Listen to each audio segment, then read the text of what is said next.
Assalamualaikum warahmatullahi wabarakatuh. Kembali lagi bersama saya di lembar tugas pelayanan publik. Sebelumnya saya perkenalkan diri dulu. Nama saya Muhammad Syahril Sidik, NDH saya 13. Instansi tempat saya bekerja ialah Biro Hukum Provinsi Kalimantan Utara.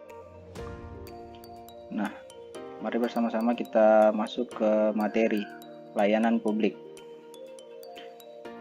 Identifikasikan analisis isu pelayanan publik. Di era pandemi seperti sekarang ini, pelayanan publik merupakan salah satu yang paling terkena dampak, entah itu bagi penyedia layanan maupun pengguna layanan.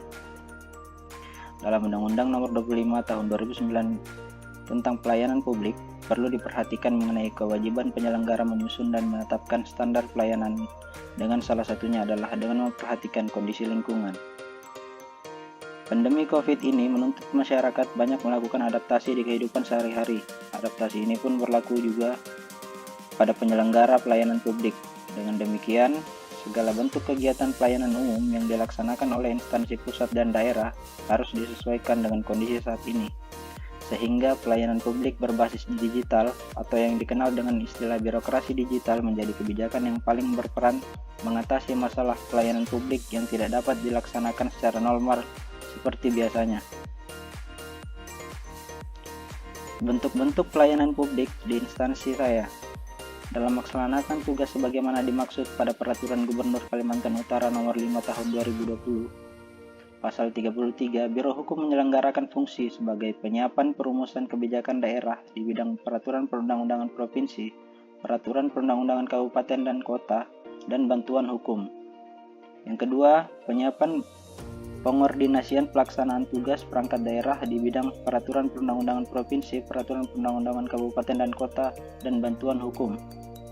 Yang ketiga, penyiapan pemantauan dan evaluasi pelaksanaan kebijakan di bidang peraturan perundang-undangan provinsi, peraturan perundang-undangan kabupaten kota, dan bantuan hukum. Dan yang terakhir, melaksanaan fungsi lain yang diberikan oleh asisten pemerintahan dan kesejahteraan rakyat. Contoh pelayanan publik yang baik dan yang tidak baik. Contoh penerapan pelayanan publik yang baik di Biro Hukum Sekretariat Daerah Provinsi Kalimantan Utara, bagian perundang-undangan kabupaten kota ialah ketika dinas atau OPD atau ASN terkait menyerahkan draft rancangan peraturan undang-undangan untuk dievaluasi atau difasilitasi, baiknya diselesaikan dengan segera, karena dalam hal mengevaluasi atau memfasilitasi terdapat jangka waktu yang telah ditentukan dan tetap berpedoman pada peraturan yang mengatur tata cara evaluasi dan fasilitasi tersebut. Kemudian, contoh penerapan pelayanan publik yang tidak baik di Biro Hukum ialah ketika OPD, dinas atau ASN terkait menyerahkan draft rancangan peraturan perundang-undangan untuk dievaluasi atau difasilitasi, pegawai yang ditugaskan seenaknya melakukan evaluasi dan fasilitasi tanpa berpedoman pada peraturan yang mengatur mengenai proses evaluasi dan fasilitasi yang dimaksud. Contoh penerapan pelayanan publik. Ruang lingkup pelayanan publik sangat luas, termasuk di dalamnya adalah terkait pelayanan komunikasi dan informasi. Maka, pada kondisi pandemi COVID-19 ini, pelayanan informasi menjadi penting, sehingga masyarakat mendapat pelayanan informasi yang memadai.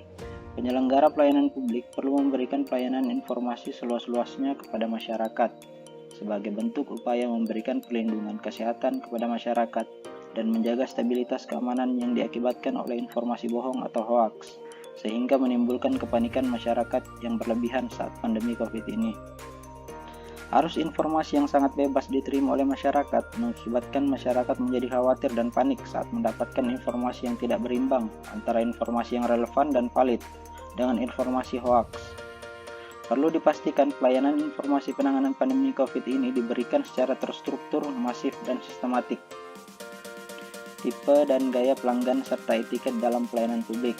Tipe dan gaya pelanggan dalam ruang lingkup pelayanan publik biasanya yang pertama, pelanggan ada yang pemarah, tidak sabaran, berbaik hati, cerewet, curang, tidak peduli dengan orang lain, sulit memahami, ramah, sangat detail, pendiam, arogan, sombong, dan ada juga yang suka membandingkan.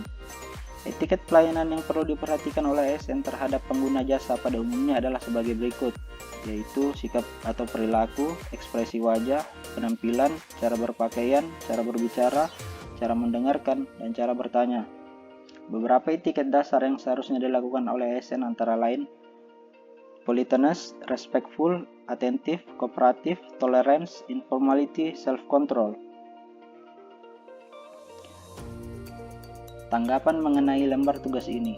Pertama-tama, terima kasih banyak kepada tim panitia pelatihan dasar CPNS golongan 3 angkatan 42 kelas pemerintah Provinsi Kalimantan Utara karena telah membimbing dan membangun karakter setiap peserta pelatihan dasar.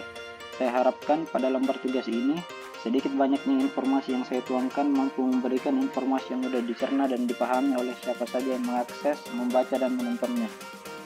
Terima kasih.